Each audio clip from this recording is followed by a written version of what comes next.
अस्सलामुअलैकुम, क्या हाल चाल। Firstly welcome to the world of concepts, जहाँ पर आपके सारे कॉन्सेप्ट्स क्लियर किए जाएंगे।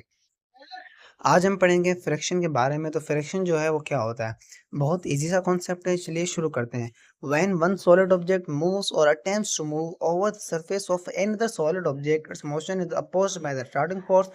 This force is called friction force. अब एक सॉलिड ऑब्जेक्ट मूव करे या मूव करने की कोशिश करे किसी भी और सॉलिड ऑब्जेक्ट के सरफेस पर, तो उसकी जो मोशन होगी उसको एक फोर्स होगी जो अपोज करेगी। उसी फोर्स को हम कहेंगे रिटार्डिंग फोर्स, और वही फोर्स फ्रिक्शन फोर्स कहलाएगी।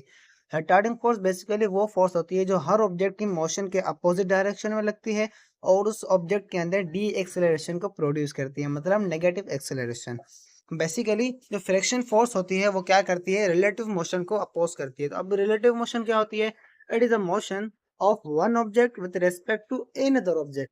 ये क्या होती है? एक मोशन होती है जिसके अंदर हम किसी भी एक ऑब्जेक्ट की मोशन को रिलेट करते हैं किसी और ऑब्जेक्ट के साथ, या हम कह सकते हैं किसी भी एक ऑब्जेक्ट का मोशन बताएंगे किसी और ऑब्जेक्ट के मद्देनजर रखते हुए। चलो चलिए अब इसको किसी एग्जांपल के साथ हम समझते हैं। तो आप देखें, एक जो लड़का है वो खड़ा हुआ है, रेस्ट में है मतलब। अब ट्रेन जो है वो आगे की तरफ मूव कर रही है। तो आप देखें कि लड़के के मुताबिक जो ट्रेन है वो मोशन कर रही है आगे की तरफ। मगर ट्रेन के अंदर हम देखें तो कोई ना कोई पैसेंजर बैठा हुआ होगा, वो बाहर देखेगा तो उसके मुताबिक जो लड़का है वो मोशन में है और वो पीछे की तरफ जा रहा है। तो इस कॉन्सेप्ट को हम कहते हैं रिलेटिव मोशन। और फ्रिक्शन जो है वो इसको ही अपोज करती है, रिलेटिव मोशन को ही अपोज करती है किसी भी ऑब्जेक्ट की। इंपॉर्टेंट पॉइंट, फ्रैक्शन क्या करती है? अपोज करती है रिलेटिव मोशन को। फर्स्ट पॉइंट ये है। सेकंड पॉइंट क्या हो सकती है इसकी? Produce due to surface in contact, जब दो सरफेसेस आपस में कांटेक्ट में होते हैं तभी प्रोड्यूस होती है। Third point, it is self adjusting force. ये सेल्फ एडजस्टिंग फोर्स होती है जो खुद ब खुद प्रोड्यूस होती है जब दो सरफेस आपस में कांटेक्ट में आते हैं। Fourth point, it is opposite to the motion of the object. ये किसी भी हर ऑब्जेक्ट की मोशन के अपोजिट डायरेक्शन में लगती है। Last point, it is parallel to the surface in contact. ये सरफेस इन कांटेक्ट के पैरेलल होती है। ये जो पॉइंट्स हैं, ये कहीं पर भी फ्रैक्शन होगा तो ये पॉइंट्स लाजमी होंगी। अब हम इसे एग्जांपल के साथ समझते हैं। दो ऑब्जेक्ट कंसीडर करें, एक ऑब्जेक्ट ए ऑब्जेक्ट, दूसरे ऑब्जेक्ट को हम नाम दे देते हैं बी ऑब्जेक्ट समझने के लिए। अब मैंने क्या किया, ए ऑब्जेक्ट के ऊपर फोर्स लगाई राइट साइड की तरफ। क्या किया? फोर्स लगाई। तो अब क्या होगा? ए ऑब्जेक्ट के ए ऑब्जेक्ट पहले क्या था? रेस्ट में था। तो अब क्या हो जाएगा? वो ऑब्जेक्ट मोशन में आ जाएगा। तो बी देखेगा, पहले ए ऑब्जेक्ट रेस्ट में था तो उसने कुछ नहीं किया। अब ए ऑब्जेक्ट क्या कर रहा है? मोशन कर रहा है बी के मुताबिक। तो जो बी ऑब्जेक्ट है वो क्या करेगा? उसकी मोशन को रोकेगा। तो उसके लिए ये बी ऑब्जेक्ट है वो ए ऑब्जेक्ट को पीछे की तरफ फोर्स लगाएगा। क्यों? उसकी रिलेटिव मोशन को अपोज करने के लिए। समझ रहे हैं ना बात को? पीछे की तरफ फोर्स लगेगी, कौन लगाएगा? बी लगाएगा ए पर। बी है मतलब बी लगा रहा है ए के ऊपर। अब ए देखेगा उसके पास इनर्शिया है, तो उसकी जो मोशन है उसमें रुकावट पैदा हो रही है, जिसकी वजह से वो ए ऑब्जेक्ट भी बी के ऊपर फोर्स लगाएगा। वो वही आगे की तरफ फोर्स लगाएगा, क्योंकि फोर्स को बैलेंस करने के लिए और मोशन में रहने के लिए, कि उसके पास इनर्शिया है। अब वो जो फोर्स होगी वो फोर्स ए लगाएगा बी पर, मतलब ए बी फोर्स। अब आप देखें जो फोर्सेस लग रही हैं आगे और पीछे की तरफ, इसी फोर्स को हम कहते हैं फ्रिक्शनल फोर्स। फ्रिक्शनल फोर्स जो होती है वो ऑलवेज पीयर में होती है। फ्रिक्शनल फोर्स का कोई भी फोर्स आप देख लें ना इस दुनिया के अंदर, वो हमेशा आपको पीयर में मिलेगी, अनपीयर मिल ही नहीं सकती। फोर्स हमेशा पीयर में होती है। ये पॉइंट आप नोट कर लेना। तो अब हम चलते हैं, क्या नाम है, फ्रैक्शन के दो व्यू भी दिए गए हमें। एक है क्लासिकल व्यू या ओल्ड व्यू, और सेकंड है मॉडर्न व्यू। अब हम पढ़ेंगे फ्रैक्शन के अंदर क्लासिकल व्यू के बारे में या ओल्ड व्यू के बारे में। ओल्ड व्यू जो है वो हमें क्या बता रहा है? बहुत इजी है, मगर ये व्यू गलत है। When two objects are keep in contact, they form an interlock between the irregular surfaces, and to break the interlock, we need an extra force, which is measure of frictional force. अब कोई भी दो object आपस में contact में आते हैं तो वो इंटरलॉक फॉर्म करते हैं। कहाँ पर? जहाँ पर मतलब रफनेस हो, इरेगुलर सरफेस हो। कोई भी ऑब्जेक्ट दुनिया में स्मूथ नहीं होता, उसे अगर हम माइक्रोस्कोप से जूम करेंगे तो वो रफनेस जाहिर होगी। तो वहां पर इंटरलॉक फॉर्म होगा, और उसी इंटरलॉक को तोड़ने के लिए हमें फोर्स की जरूरत होगी। वही फोर्स फ्रैक्शनल फोर्स के बराबर होगी।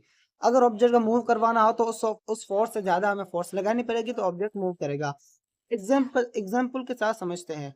अब आप देखें एक फ्लोर है, उसके ऊपर एक ब्लॉक पड़ा हुआ है, तो अगर हमने इसको मैग्नीफाइंग ग्लास से जूम किया तो आप देखेंगे कि यहाँ पर इरेगुलरिटी जाहिर हो रही है, मतलब सरफेस जो है वो स्मूथ नहीं है, आप देख सकते हैं। तो यहीं पर क्या होगा, इंटरलॉक फॉर्म होगा। मॉलिक्यूल्स क्या करेंगे, इंटरलॉक फॉर्म करेंगे, और उसी इंटरलॉक को ब्रेक करने के लिए हमें फोर्स की जरूरत होगी, और वही फोर्स फ्रैक्शनल फोर्स के बराबर होगी। अब फ्रैक्शनल फोर्स जो है वो एरिया ऑफ कांटेक्ट पर डिपेंड नहीं करती, मगर ओल्ड व्यू कहता है कि एरिया ऑफ कांटेक्ट पर डिपेंड करती है, मगर ये गलत है। डिपेंड नहीं करती। इसलिए हमारे पास एक और व्यू आया जिसे हम कहते हैं मॉडर्न व्यू। अब ये मॉडर्न व्यू है, ये सही बताता है हमें कि बेसिकली होता क्या है फ्रैक्शन के दौरान। तो पहले हम एग्जांपल के साथ समझते हैं। आप देखें, इसका जो अपेरेंट एरिया है, मतलब जाहिरी देखने में जो एरिया है वो क्या है, बहुत ज्यादा है, मगर हमने माइक्रोस्कोप स्कोप के साथ अगर से हम जूम करें तो आप देखेंगे कि जो एक्चुअल एरिया है कॉन्टेक्ट का वो बहुत कम है, बहुत कम है। भले रफनेस हो, हर रफनेस पर एरिया ऑफ कॉन्टेक्ट नहीं होता। यही मॉडर्न में हमें बता रहा है, एरिया ऑफ कॉन्टेक्ट बहुत कम है। ये जो एरिया ऑफ कॉन्टेक्ट है ये होता है तकरीबन 1:10⁴ होता है। सही है, क्या होता है, 1:10⁴।